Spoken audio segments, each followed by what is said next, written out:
Donc, on a fait une pause de plusieurs mois dans cette série sur l'évangile de Matthieu. Alors, il nous faut nous rafraîchir un peu la mémoire sur le passage précédent où Jésus disait au chapitre 10, verset 38, « Celui qui ne prend pas sa croix et ne me suit pas n'est pas digne de moi. Celui qui conservera sa vie la perdra, et celui qui perdra sa vie à cause de moi la retrouvera. » Nous avions dit que, en tant que disciples de Jésus, chacun doit réaliser que notre trajectoire de vie doit être intimement liée à la trajectoire de vie de Jésus lui-même. Qu'il y a une identité d'appel avec lui, une identité de rôle, une identité de destin. Que d'une façon positive, prendre sa croix et suivre Jésus, c'est choisir, comme lui, le chemin de l'amour de Dieu et l'amour des autres, en acceptant de nous donner pour eux. De même que Jésus est mort pour donner la vie au monde, le chemin des disciples, de ceux qui suivent Jésus et apprennent de lui, il ne peut que lui ressembler. Ne cherchant plus à vivre seulement pour eux-mêmes, ils peuvent alors apprendre à se donner et à porter par l'Esprit du fruit pour le royaume de Dieu. Ainsi, dans le verset 39, perdre sa vie de cette façon pour suivre Jésus, c'est en fait trouver une vie bien meilleure.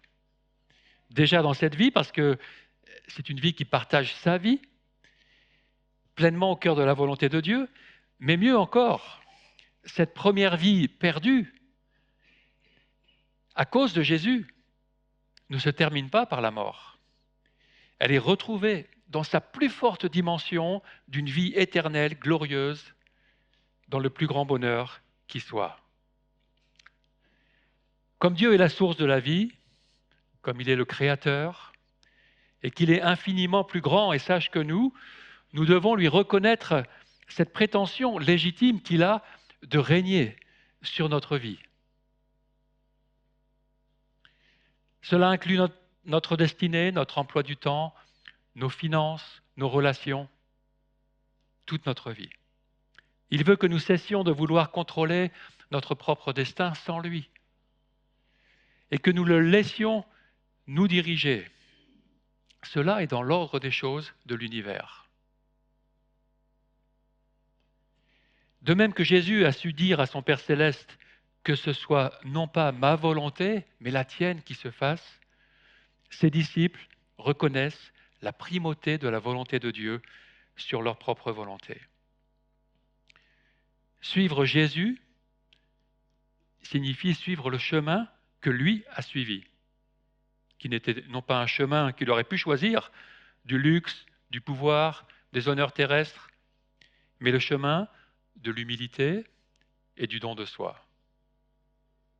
C'est un chemin qui débouche ultimement dans une communion glorieuse avec Dieu et avec les autres croyants, ce pourquoi, en fin de compte, nous avons été créés et que nous ne vivons pas pleinement maintenant encore. Ces versets dans Matthieu nous ont montré que les vrais disciples doivent ainsi être prêts à souffrir quelque peu, tu peux revenir avant, et à expérimenter le rejet jusqu'à la mort si nécessaire, en sachant que leur vie ne s'arrêtera pas là. Tout ce que Jésus a fait était dans le but et la gloire de Dieu. Lorsque nous choisissons de le suivre, nous entrons dans cette façon de vivre pour la gloire de Dieu seul. Cela ne signifie pas que nous n'aurons ni plaisir, ni joie, ni sécurité, et même au contraire. Cela signifie simplement que nous vivons premièrement pour honorer Dieu, et qu'alors, en tant que Père, que notre Père, il nous honorera comme il a honoré son Fils Jésus. Ainsi, comme Jésus, nous retrouverons une vie impérissable. C'est ce que la Bible annonce, c'est notre espérance. Pour ceux qui ne prennent pas ce chemin, qui cherchent à conserver leur vie sans la livrer à Dieu, cela implique une déconnexion avec lui. Une déconnexion de celui qui seul est la vie, qui seul peut la communiquer. Préférons-nous garder pour nous-mêmes le contrôle de notre petite vie et en terminer là? Ou reconnaissons-nous la souveraineté de Dieu sur elle en répondant à son appel à suivre Jésus à travers la croix? La croix, en fait, représente le triomphe de Christ sur les forces du mal, offrant aux croyants non seulement le pardon des péchés, mais aussi la possibilité de vivre une vie fructueuse et victorieuse en communion avec lui. Il veut nous montrer un nouveau chemin à travers la croix, un chemin de victoire sur notre égocentrisme, un chemin qui nous permet d'entrer dans la vocation à laquelle il nous appelle, celle de vivre le règne de Dieu et le proclamer. Triompherons-nous aussi du mal en prenant notre croix à la suite de Jésus? Dieu le Père ne nous propose pas d'autre chemin pour la vie maintenant et pour la vie éternelle avec lui. Dans sa grâce, il nous a ouvert en Jésus ce chemin de transformation et de mission. Ce chemin de mission amènera les disciples à entrer en contact avec des personnes qui les accueillent ou qui ne les accueillent pas. Plus tôt, au verset 14, Jésus avait parlé déjà de ceux qui n'accueilleront pas les disciples. Mais heureusement, il y aura aussi les personnes qui vont les accueillir, eux et leur message. Et c'est de ces personnes dont il va parler maintenant. Ainsi, nous lisons Matthieu 10, 40. « Si quelqu'un vous accueille, c'est moi qui l'accueille. Et celui qui m'accueille, accueille celui qui m'a envoyé. Celui qui accueille un prophète en qualité de prophète recevra une récompense de prophète, et celui qui accueille un juste en qualité de juste recevra une récompense de juste.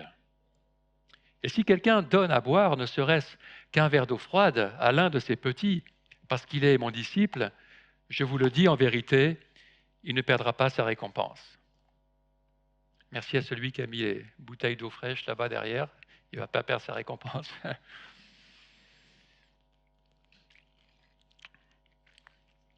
Avec ce passage, Jésus achève ses instructions aux disciples alors qu'il les envoie prêcher dans les villes et villages alentours que le royaume des cieux est proche. C'est ce qu'il disait au verset 7.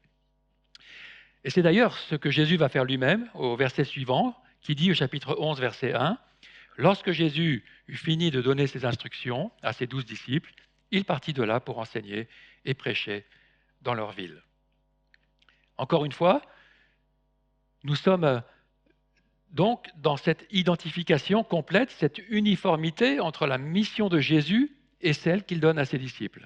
Ce que Jésus demande à ses disciples de faire, il le fait lui-même, en premier. En étant envoyé par le Père, il envoie maintenant ses disciples, les appelant à le suivre sur le chemin qu'il emprunte lui-même, celui de la proclamation de la proximité du royaume de Dieu, par la parole et par les guérisons qu'ils opéreront particulièrement à cette époque. Ainsi, Jésus achève ce deuxième grand discours donné aux disciples en Matthieu 10, 40. « Si quelqu'un vous accueille, c'est moi qui l'accueille. Et celui qui m'accueille, accueille celui qui m'a envoyé. » Dieu le Père, nous l'avons dit, a envoyé Jésus pour le représenter, et Jésus envoie ses disciples pour les représenter, lui et le Père. Accueillir l'émissaire d'une personne, c'est accueillir la personne elle-même. Donc, en accueillant un de ses disciples qui représente Jésus, des personnes vont se retrouver à accueillir Jésus lui-même et jusqu'à accueillir le Père lui-même. Elles en seront récompensées en conséquence, comme le disent les 2 versets suivants, qui continuent de parler des disciples de Jésus comme étant ces envoyés qui seront accueillis. Celui qui accueille un prophète en qualité de prophète recevra une récompense de prophète. Celui qui accueille un juste en qualité de juste recevra une récompense de juste. Et si quelqu'un donne à boire ne serait-ce qu'un verre d'eau froide à l'un de ses petits parce qu'il est mon disciple, je vous le dis en vérité, il ne perdra pas sa récompense. Vous voyez les parallèles entre les personnes soulignées en vert qui sont accueillies et les récompenses conséquentes, adéquates, qui sont attribuées à ceux qui les accueillent. La foi que l'on met dans les envoyés de Jésus et de leurs paroles, parce qu'ils le représentent, se voit dans la façon dont on les accueille. En fonction du statut en Jésus que l'on reconnaît à ses envoyés, qu'on accueille, on reçoit une récompense qui lui correspond. On va y revenir. Pour son propos, Jésus choisit donc ici les exemples des prophètes, des justes et des disciples. Ce sont peut-être 3 groupes différents, mais comme, en fin de compte, dans tout ce chapitre 10, il s'adresse aux disciples et à leur proclamation du royaume de Dieu, en particulier dans le verset 40 qui précédait, lorsqu'il leur a dit « Qui vous accueille m'accueille », je me range à l'avis de ceux qui voient dans ces passages un parallélisme classique en 3 parties et pensent donc que les 3 groupes représentent ici les disciples de Jésus. Ainsi, avec le verset 42 qui termine ce passage, en parlant du disciple de Jésus, on comprend que, avec ce verset, il ne fait que récapituler le verset 41, où les prophètes et les justes sont donc des disciples qui vont aller en son nom visiter des maisons en le représentant, chacun à sa façon. Les disciples sont des prophètes lorsqu'ils parlent de la part de Dieu, selon la définition même du mot prophète. Ils apportent la parole de Dieu. Nous pouvons tous être appelés à cela. Et ils sont des justes lorsqu'ils incarnent la justice de Dieu, Dieu les ayant rendus justes, ou les rendra justes, par le sang de Jésus. C'est une justification qui ne vient pas d'eux-mêmes, mais qui vient de Dieu, et qui vont chercher à communiquer par leur présence et aussi par leur façon de parler dans la vie de ceux qui les accueillent.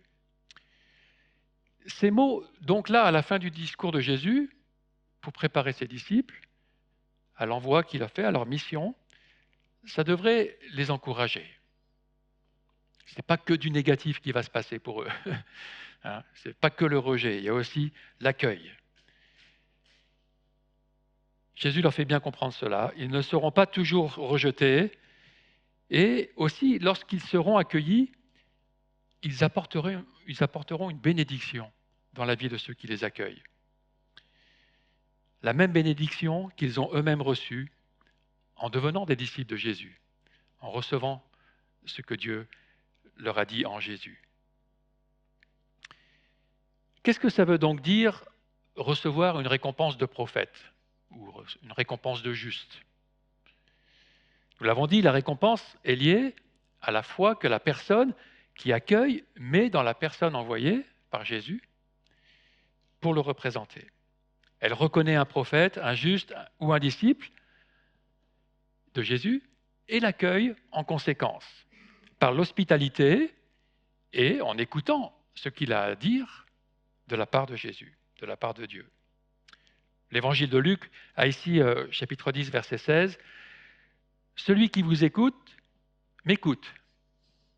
Celui qui vous rejette, me rejette, et celui qui me rejette, rejette celui qui m'a envoyé. » Cette attitude d'accueil et d'écoute montre à Dieu que cette personne est disposée à le recevoir ou pas, et qu'elle se retrouve alors à partager ou pas ce que Dieu donne à travers cette visite, sa récompense. Ce que Dieu donne ici, c'est avant tout lui-même. C'est la participation à son royaume en communion avec lui, en récompense de la foi. Comme Matthieu 10, 40 disait, « Si quelqu'un vous accueille, c'est moi qui l'accueille. Et celui qui m'accueille, accueille celui qui m'a envoyé.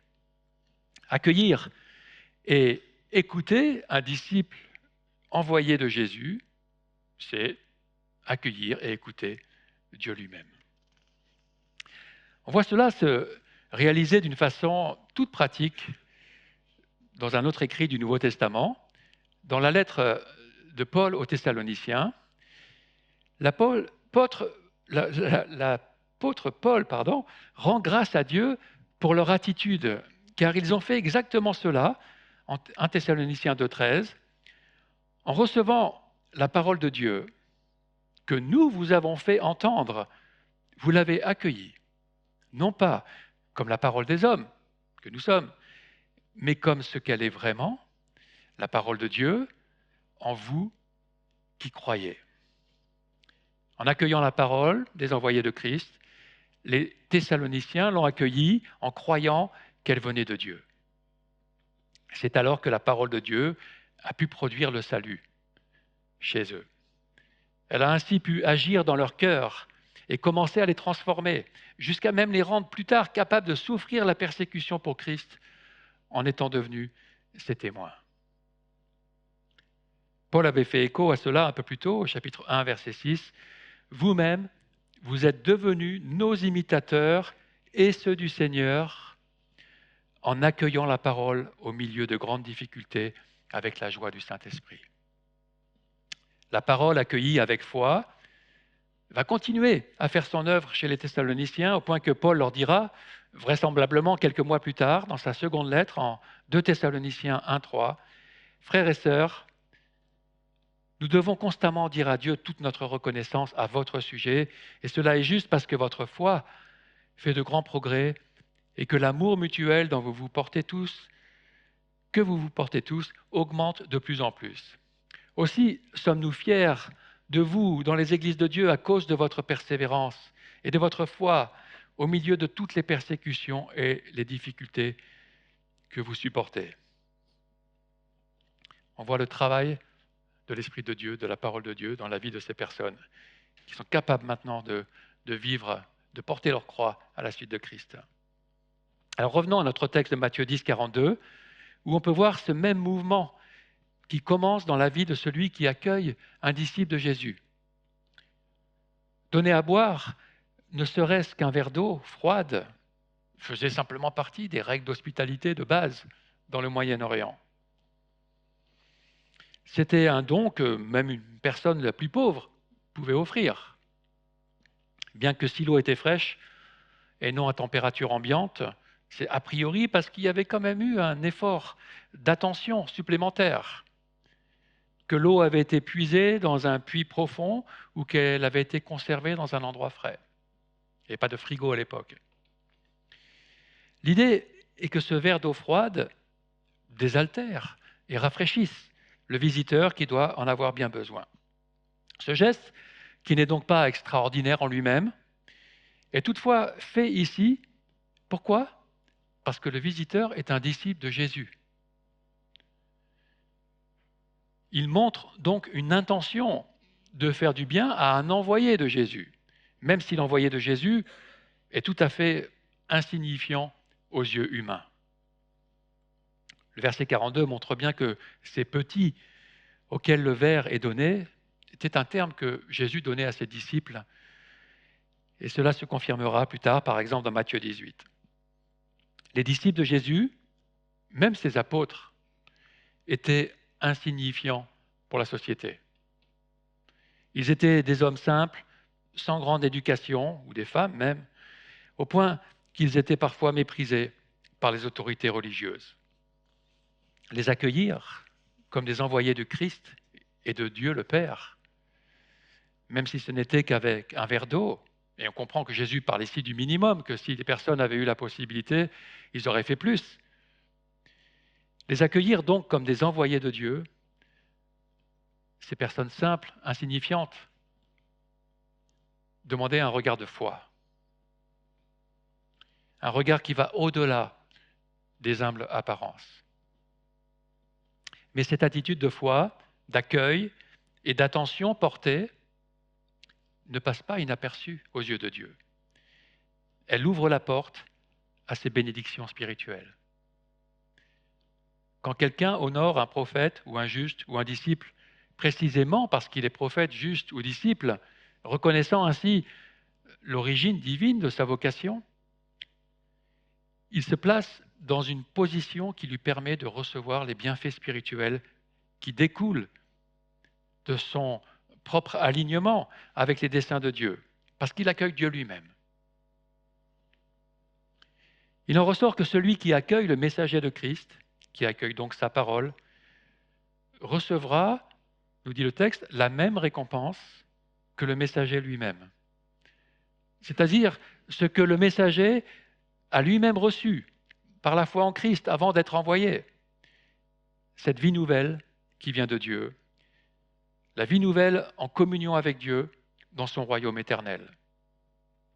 Au niveau de toute l'histoire de l'Église, c'est ainsi qu'à travers chaque messager reçu, qu'il soit prophète, juste, simple disciple, qui apporte le message de l'Évangile, la bonne nouvelle du royaume de Dieu, que le salut se propage sur la terre depuis ce ministère des 12 apôtres. Encore aujourd'hui, chacun de nous peut entrer dans ce processus de propagation et d'accueil de l'Évangile. Alors, il se peut encore que la récompense de prophète ou de juste, au-delà du salut, par la foi, concerne la récompense que chacun recevra en fonction de ce qu'il a fait ou pas dans sa vie de chrétien.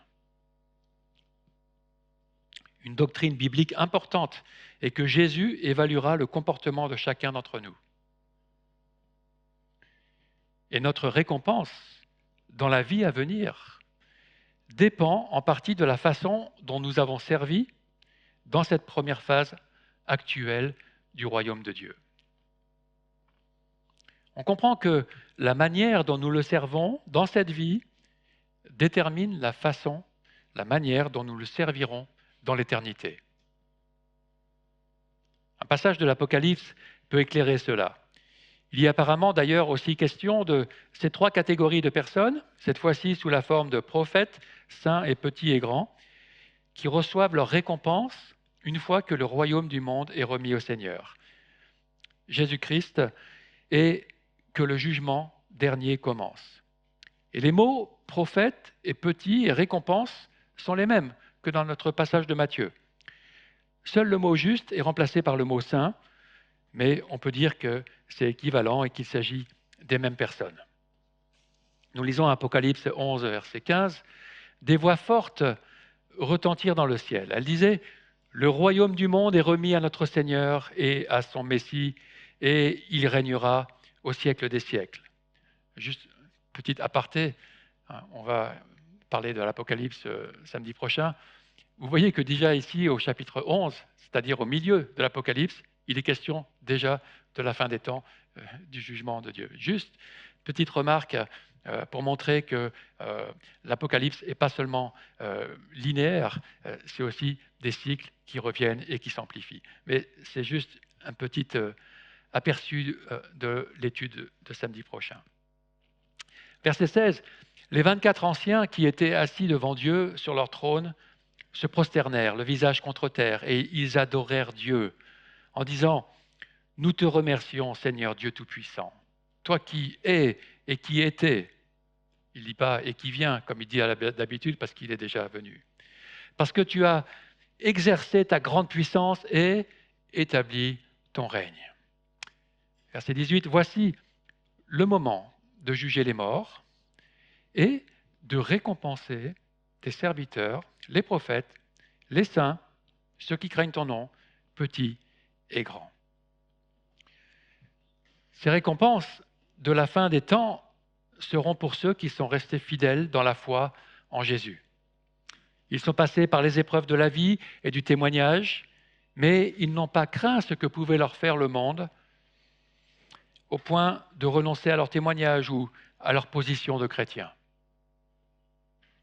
Ils sont demeurés attachés à leur Seigneur, confiants que sa justice l'emporterait, et ils vont maintenant pouvoir profiter d'une magnifique vie impérissable avec lui, ce qui est la récompense suprême, qui, elle, dépend de la foi, placée en l'œuvre accomplie par Jésus-Christ.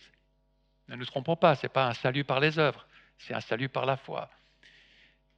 Mais d'autres récompenses semblent l'accompagner. Et celles-ci sont proportionnées à la qualité et à la fidélité de notre service. Tu peux rester sur le précédent encore. Merci. Mais ces bénédictions, ces récompenses sont mentionnées d'une manière imagée pour la vie à venir. Maintenant, tu peux le mettre. Comme recevoir une couronne, ou recevoir les félicitations du Seigneur, ou encore le centuple de ce que nous aurons délaissé pour servir Dieu, ou encore la resplendissance, la gloire, des responsabilités, un héritage, une place sur le trône divin, un nom nouveau, ou manger de l'arbre de vie, ce qui équivaut à la vie éternelle. La liste n'est pas exhaustive. Et donc on voit qu'à ce moment du jugement, un renversement fondamental va se produire. Ceux qui étaient les derniers dans cette vie, parce qu'ils ont abandonné tout ce qu'ils avaient pour suivre Jésus, qu'ils l'ont mis en priorité, jouiront de tout dans l'éternité, alors que ceux qui auront voulu vivre que pour eux-mêmes perdront tout. Pour résumer, Jésus a donc prévenu ses disciples qu'ils ne pourront pas le suivre et le servir sans renoncer à vivre pour eux-mêmes, mais il les a aussi rassurés que cela débouchera sur un accueil toujours plus grand du royaume de Dieu à travers eux, en eux, et sur des récompenses dont rien dans ce monde n'atteint la valeur. Il a maintenant fini de leur donner ces instructions nécessaires pour une bonne réalisation de leur mission. Il peut alors les envoyer. Et nous arrivons au dernier verset de notre passage, Matthieu 11, verset 1. Lorsque Jésus eut fini de donner ses instructions à ses 12 disciples, il partit de là pour enseigner et prêcher dans leur ville. On se serait attendu à ce que Matthieu décrive maintenant le départ des disciples dans la mission que Jésus vient de leur donner, mais Matthieu parle de la mission de Jésus lui-même, et qui en plus l'a fait dans leur ville, c'est-à-dire dans les villes des disciples, qu'ils vont probablement visiter maintenant aussi. Que veut dire Matthieu par cela ? Peut-être qu'ils ne sont donc pas seuls, ils ne seront pas seuls, ni livrés à eux-mêmes dans leur mission. Jésus n'est pas loin, il est même avec eux. Et ce n'est pas sans rappeler les derniers mots bien connus de cet évangile concernant leur dernier envoi en mission, et cette fois-ci vers toutes les nations. Et voici, je suis avec vous tous les jours, jusqu'à la fin du monde. Ici en Matthieu 11, 1, à la différence de l'évangile de Marc, Matthieu veut garder Jésus au centre de l'attention, en ne racontant ni le départ des disciples, ni le succès de leur mission, sûrement pour faire comprendre que le succès de leur mission dépend principalement de Jésus et de sa présence dans leur vie, à leur côté. Avec cette formule, lorsque Jésus eut fini de donner ses instructions, Matthieu conclut les enseignements de Jésus de ce deuxième discours, nous l'avons déjà dit, ce deuxième discours sur la proclamation du royaume de Dieu. Et cette formule est structurante. Alors rapidement, on va voir dans un tableau qu'elle est équivalente à celle qu'il avait introduite. Tu peux mettre la diapo suivante. Au chapitre 7, verset 28, après le sermon sur la montagne, qui était le discours de Jésus sur l'éthique du royaume de Dieu, et avant qu'il ne se rende ailleurs, quand Jésus eut fini de prononcer ces paroles. Et c'est ainsi que Matthieu structure tout son évangile, en terminant ces 5 grands discours avec ce genre de formule. Nous la retrouvons au chapitre 13, verset 53, après son discours en parabole sur la nature du royaume de Dieu. Lorsque Jésus eut fini de dire ces paroles, il partit de là. Puis en 19.1, après son enseignement sur le vivre dans la nouvelle communauté du royaume de Dieu, Lorsque Jésus eut fini de prononcer ces paroles, il quitta la Galilée. Et enfin, en 26.1, après son discours eschatologique sur la destruction de Jérusalem et sa venue en gloire à la fin des temps, pour l'établissement du royaume de Dieu, lorsque Jésus eut fini de donner toutes ces instructions. Comme dans chacune des 5 occurrences de cette formule, celle de 11.1 de notre passage est transitionnelle. Elle apporte une transition et elle introduit, comme chacune de ces formules, une opposition grandissante, une opposition croissante, une opposition qui culminera par la mort et la résurrection de Jésus. La fin de l'Évangile nous montrera que, en fin de compte, c'est sa vie, c'est une mission qui, elle aussi, va croissant, qui vont l'emporter avec la résurrection de Jésus et l'envoi des disciples vers toutes les nations.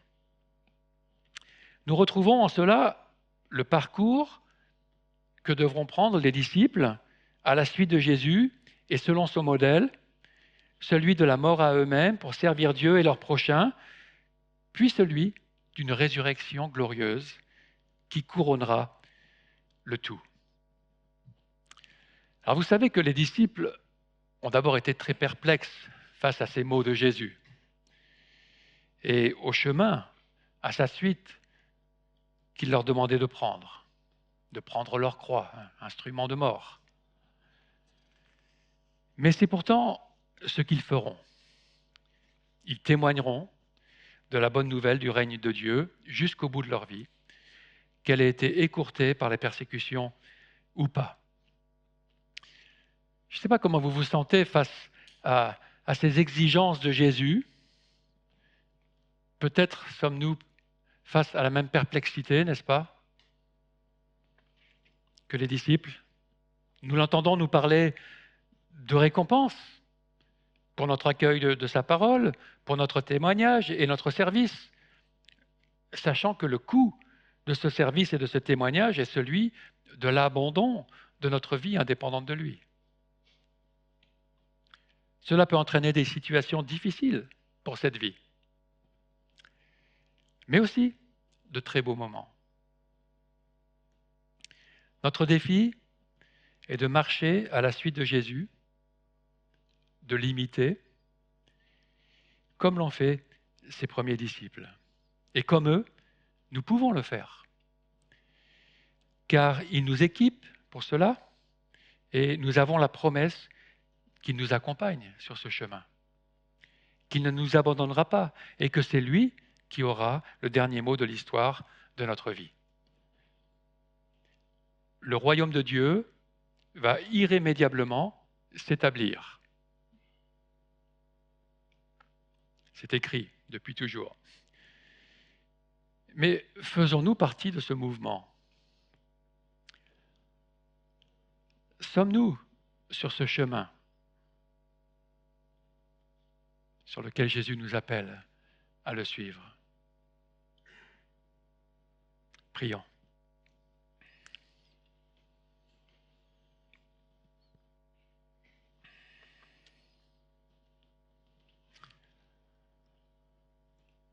Je reconnais, Seigneur, que ces exigences que tu donnes sont du plus haut degré et que bien sûr, comme chacun de nous, je pense ici, j'ai souvent failli, je me suis souvent replié sur moi-même, vivant pour moi-même avant tout. Mais je reconnais, Seigneur, nous reconnaissons ton appel transcendant à te suivre sur ce chemin que tu as toi-même pris, dans cette mission du royaume de Dieu, de le proclamer, de le recevoir.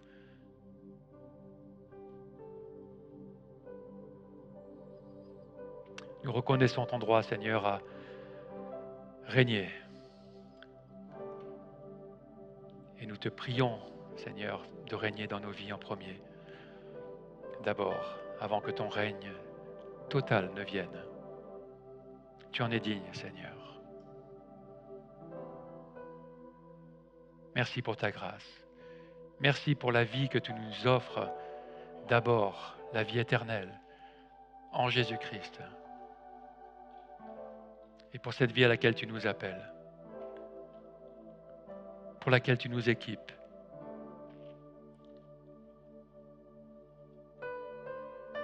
Et je te prie, Seigneur, que pour chacun d'entre nous ici, si on ne te connaît pas encore, que tu te révèles, Seigneur, dans toute ta beauté, que tu montres combien tu es digne d'être suivi, combien ton amour l'emporte sur toute autre chose sur cette terre. Et même au-delà de ton amour, ces récompenses dont tu parles, dont nous ne sommes pas dignes.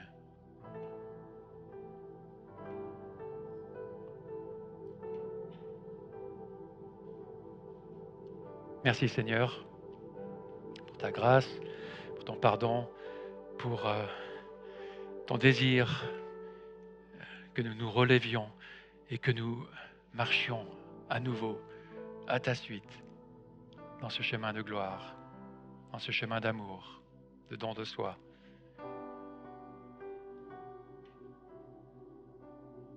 Nous comptons sur toi, Seigneur, et merci de nous aider à y marcher. Tu es le bon berger. Tu nous appelles. Aide-nous à te suivre, Seigneur, et à nous rechercher quand nous nous égarons, comme tu le dis aussi, que tu le fais. Tu es patient. Tu nous attires à toi. Merci encore pour cet appel. Amen. Nous allons rester dans l'évangile de Matthieu pour un temps de Sainte Seine. Et avant de la distribuer et de chanter, je vais l'introduire par quelques mots.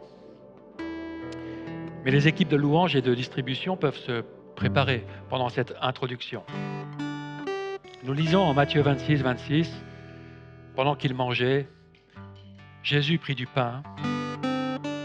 Après avoir prononcé la bénédiction, une bénédiction qui devait ressembler à cette très ancienne bénédiction juive, « Béni sois-tu Seigneur, notre Dieu, roi de l'univers, qui fait sortir le pain de la terre. » C'est-à-dire toi qui pourvois à toutes choses. Jésus le rompit et le donna aux disciples en disant « Prenez, mangez, c'est mon corps. » Il prit ensuite une coupe, après avoir rendu grâce. Et cette action de grâce pouvait ressembler à cette très ancienne action de grâce juive. « Béni sois-tu Seigneur, notre Dieu, roi de l'univers, créateur du fruit de la vigne. » Il la leur donna en disant « Buvez-en tous. C'est mon sang, le sang de l'alliance, qui est répandu en faveur d'une multitude pour le pardon des péchés. » Au cours de ce repas de la Pâque juive, en souvenir de la libération de l'esclavage en Égypte, Jésus va réinterpréter le repas. Il va réinterpréter les aliments, quelques aliments qui y sont servis, en leur donnant un sens nouveau, à la lumière du nouvel exode. Non plus l'exode de l'esclavage en Égypte, mais l'exode de l'esclavage du péché. Cet exode qu'il est en train d'opérer avec son sacrifice à venir. Il opère des gestes qui sont symboliques, des gestes qui sont prophétiques. Il compare d'abord son corps à du pain. Il en fait un symbole pour représenter les réalités spirituelles que le don de son corps, prévu et pourvu par Dieu, comme cette bénédiction qu'il a adressée au Père, le don de son corps va opérer pour ceux qui vont participer à ce repas chargé de sens profond, sens théologique, sens spirituel. Le fait qu'il rompe le pain représente son corps qui va être rompu par son sacrifice. Le fait qu'il donne le pain représente le sacrifice volontaire de sa vie pour nous, pour que nous bénéficions de la valeur de son sacrifice. Il le donne. Et le fait de partager un même pain entre les participants représente la foi commune des chrétiens qui partagent un pain unique, symbolisant l'unité du salut en Christ, en formant ainsi un seul corps. C'est pour ça que nous attendons aussi que nous le prenons tous ensemble pour symboliser cela. Le corps spirituel que Christ se constitue par tous ceux et celles qui croient en lui. Ensuite, Jésus compare le vin d'une des coupes du repas à son sang. La formule que Jésus utilise, le sang de l'alliance, ne se trouve qu'une autre fois dans l'Ancien Testament, à laquelle il fait allusion, c'est dans Exode 24, 8. C'est en rapport avec le sang versé pour la consécration du peuple et sa purification lors de cette alliance que Dieu avait faite avec le peuple d'Israël au mont Sinaï.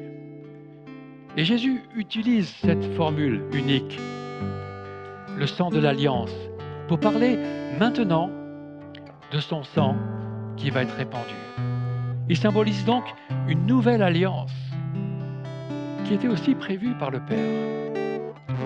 Il s'agit de la nouvelle alliance que le prophète Jérémie avait annoncée plusieurs siècles auparavant en disant de la part de Dieu, en Jérémie 31-34, « Je pardonnerai leurs fautes » à travers cette nouvelle alliance. « Je pardonnerai leurs fautes. Je ne me souviendrai plus de leurs péchés. » Et Jésus réunit donc ces deux textes fondateurs de l'Ancien Testament lorsqu'il dit au verset 28, « C'est mon sang, le sang de l'alliance, qui est répandu en faveur d'une multitude pour le pardon des péchés. » Le sang versé de Jésus nous purifie de tout péché selon la volonté de Dieu et nous consacre dans cette nouvelle alliance, nous qui plaçons notre foi en lui. Et si c'est le cas pour vous, c'est ce que nous allons célébrer maintenant. Prenez le pain et la coupe qui vont être distribués maintenant et nous le mangerons et le boirons tous ensemble après ce chant « Merci pour la croix ».